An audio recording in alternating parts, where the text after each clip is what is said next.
We're in beautiful Meadows of Dan, Virginia, where Sandra Sarlinga is living her lavender dreams, and we're so excited to be a part of her story. Come inside and check it out. Get in where you fit in. You only live once, put your bid in.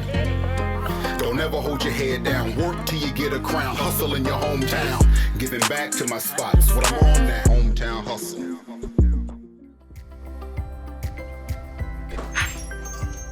Hi! Sandra, I'm Natalie. Hey, nice meeting you, Natalie. Nice to meet you as well. I love your shop already. Everybody who comes here is the first impression is like, I can feel the lavender. Well, show me around to all of the things that you have here.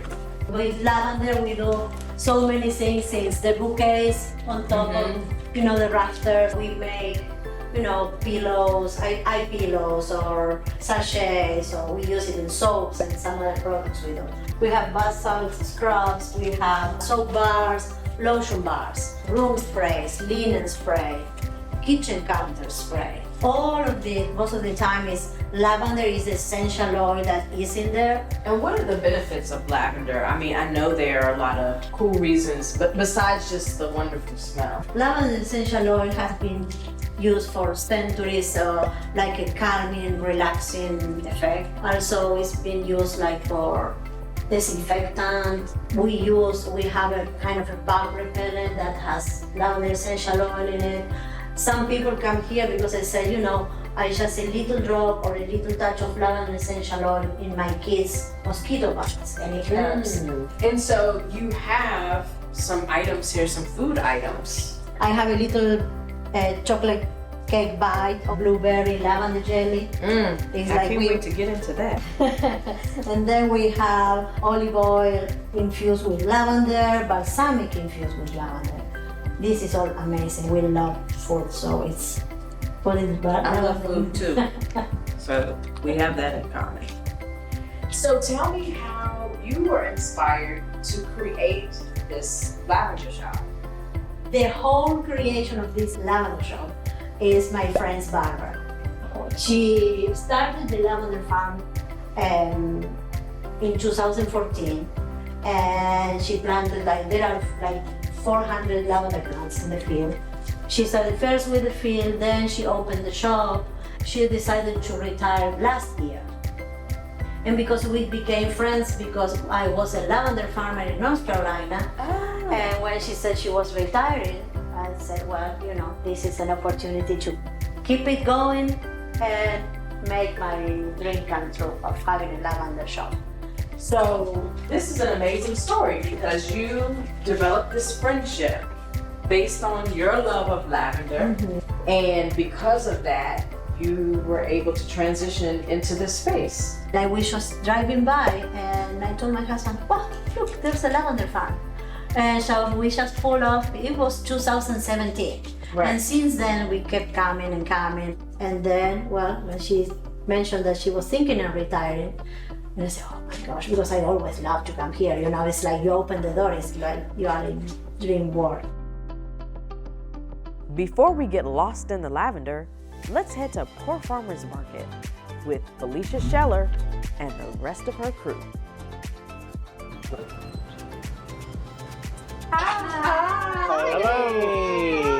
Nice to meet you. I'm Natalie. I'm Felecia. I'm so glad to have you. Thank This you. is my son-in-law, Tim Davis, my daughter, Casey Davis, Casey. my grandson, Benner Davis, Nice to meet you, my sir. granddaughter, Rain Davis, and our general manager, Trinity Goes. Nice to meet We're you. so glad to have you. I'm so excited to be here.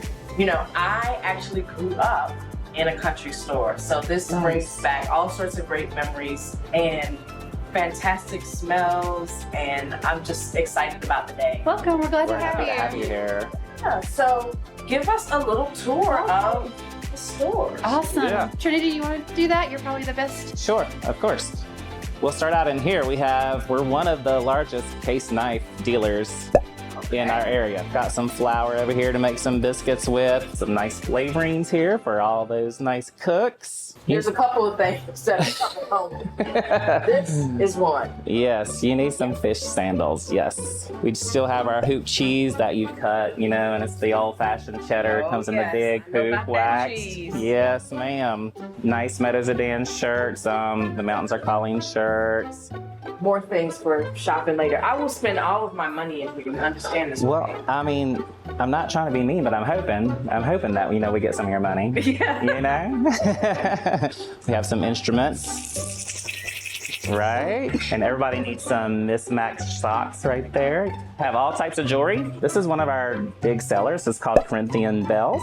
They're really, really nice. So this is our book section.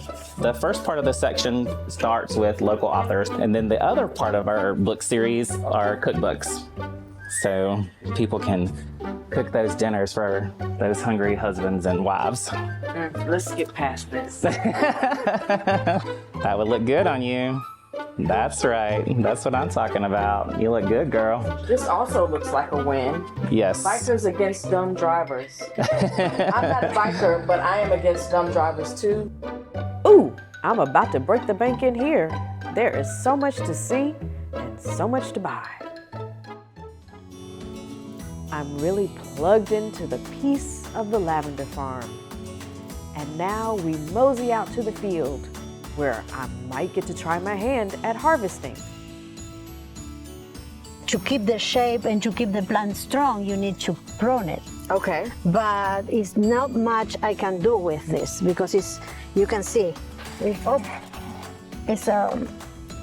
can see that it's kind of grayish. It kind of, you know, it's past their prime.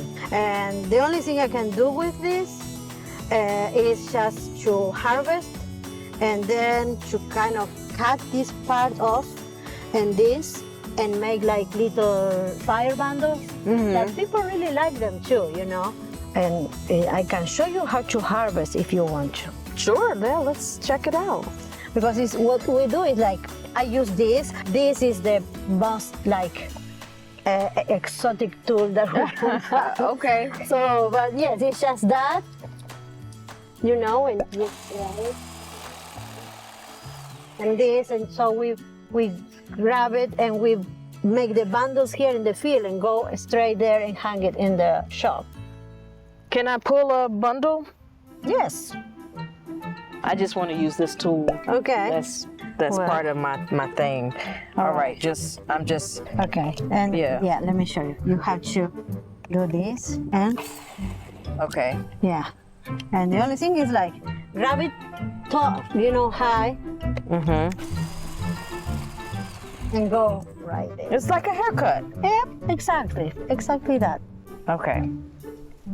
So I'm gonna Yeah. grab this group. Uh-huh.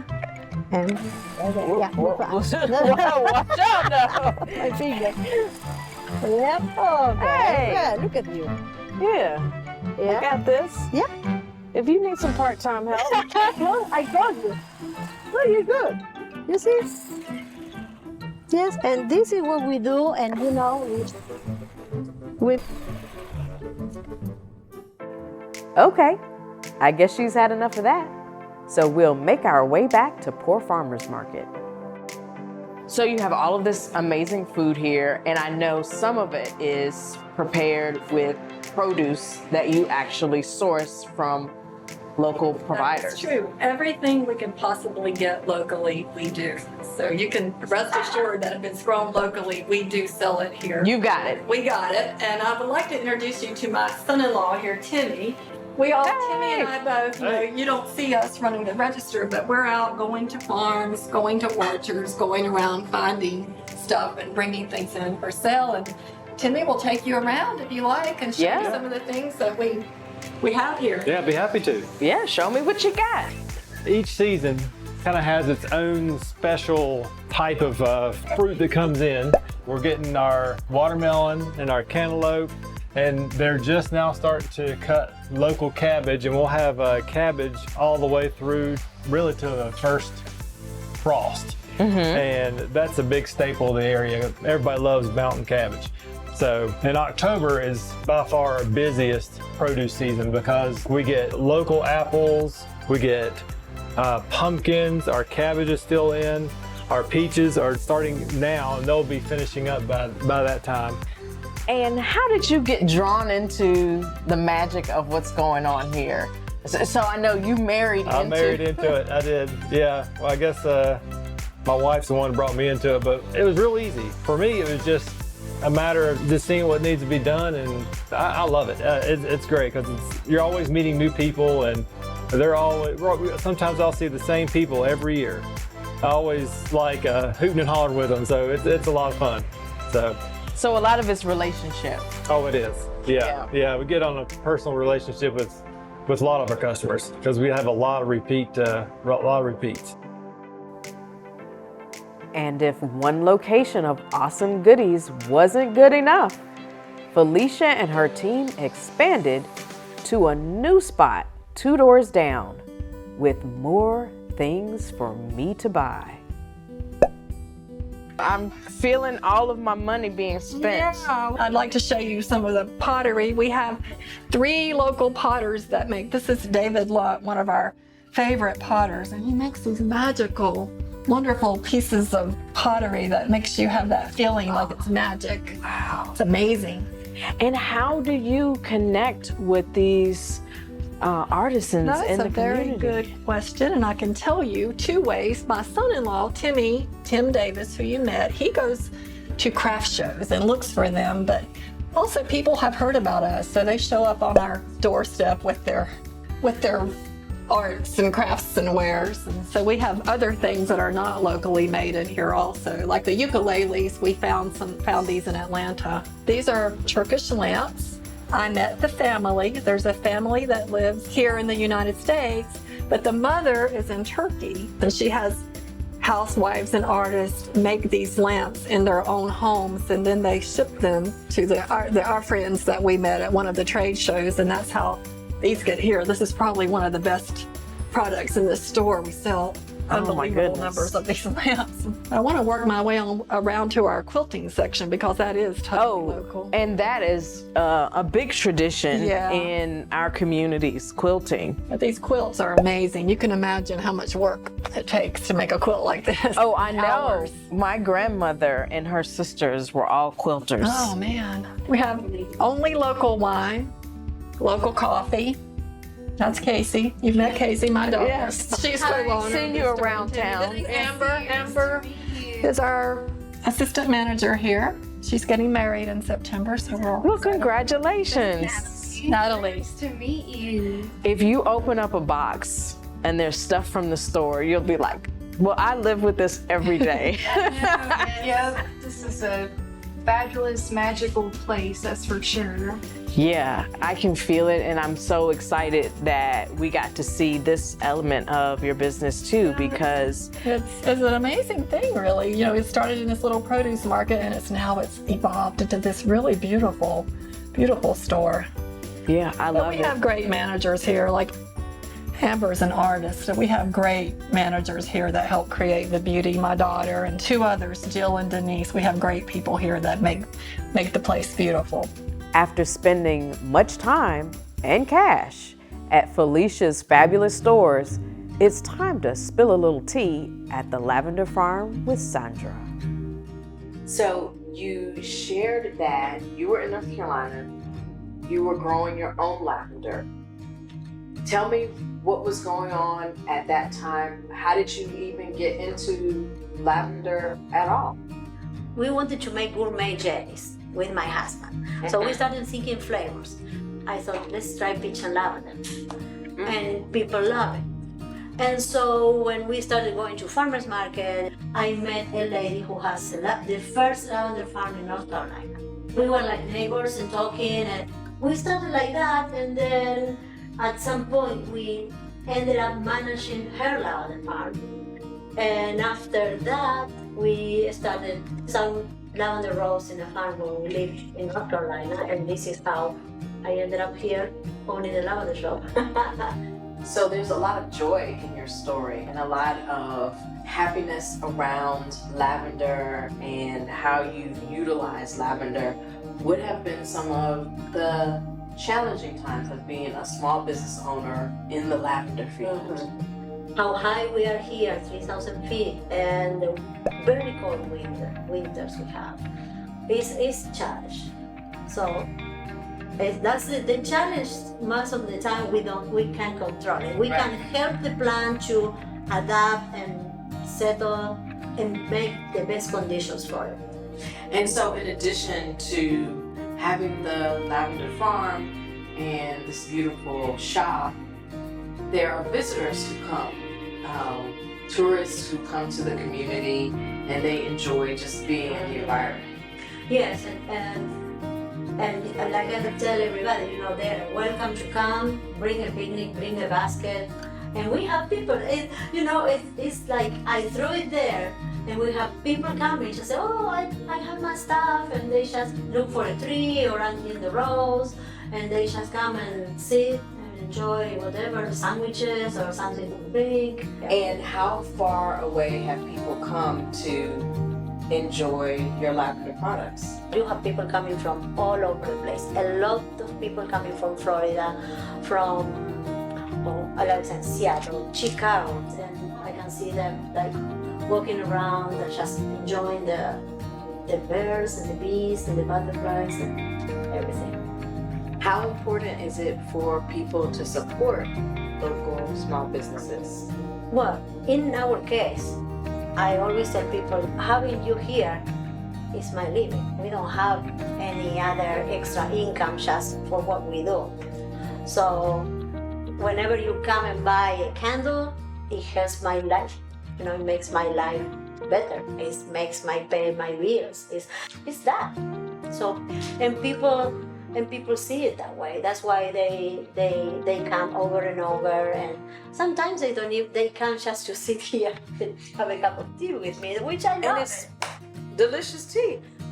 So and that connection that have you with the people is make my dream come true, living my dream. And this is, yes, that's what I'm doing here.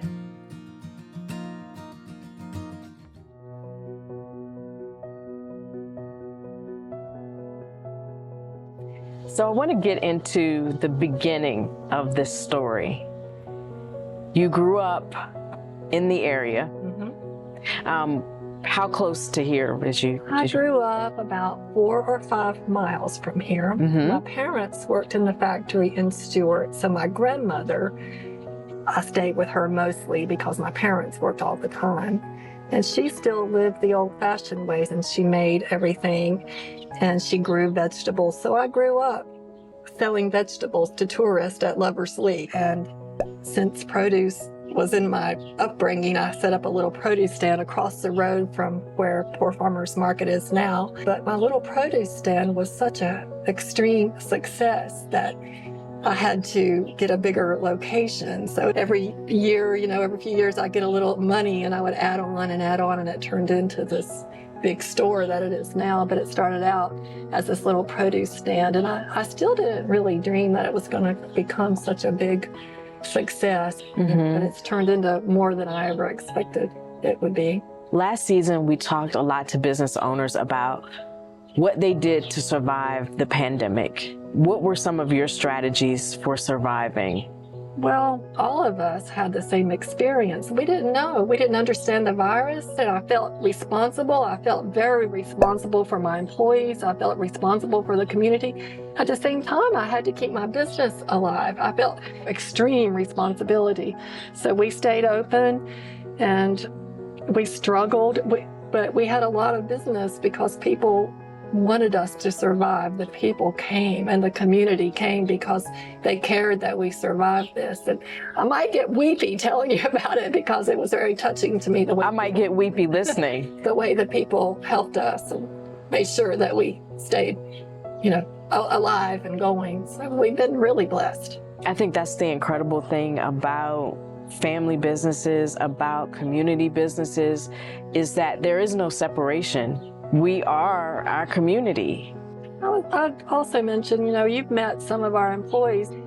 And when COVID started, we didn't know how risky it was to be here in the public, but I gave everyone the decision, and everyone that works here said, no, we want to work. We want to keep the business going. And they chose to work. And I could, get teary-eyed over that also. They chose to work and they chose to keep the business going. And, when we do well, they do well. And we try to make sure we all get a piece of the profits when we have profits. What can we look forward to in the future for your business? We're a part of a broader community here called Meadows of Dan, Virginia. So my goal now is not so much for my little country store, but what can we do for the community? What can we do, and we are doing for other small businesses? We like these little mom and pop businesses or, individually owned businesses. Hopefully more people will come along that we can help have their own business here. That's our bigger picture goal. Well, we are like-minded in that regard because this show is about shining the spotlight on small businesses who are making a big impact in our small towns across Virginia this year, but in the future across the country. I appreciate you so much for all that you've done, where you've come from, where you've grown the business, and your vision for where you want to take this in the future. And it's really admirable, and I applaud you, I celebrate you, and I appreciate you. Well, we wish you all the great luck in the world with your show. Thank you. We've had an incredible day in Patrick County, Virginia, of family, community, and nature, with high country lavender farms and poor farmers market. Thank you to these small business owners who sow seeds into our incredible communities. And thank you to our sponsors for this episode, the West Piedmont Workforce Development Board, and our major sponsor for the season, Rise Collaborative. Thank you for all you do for small businesses and for the hustle.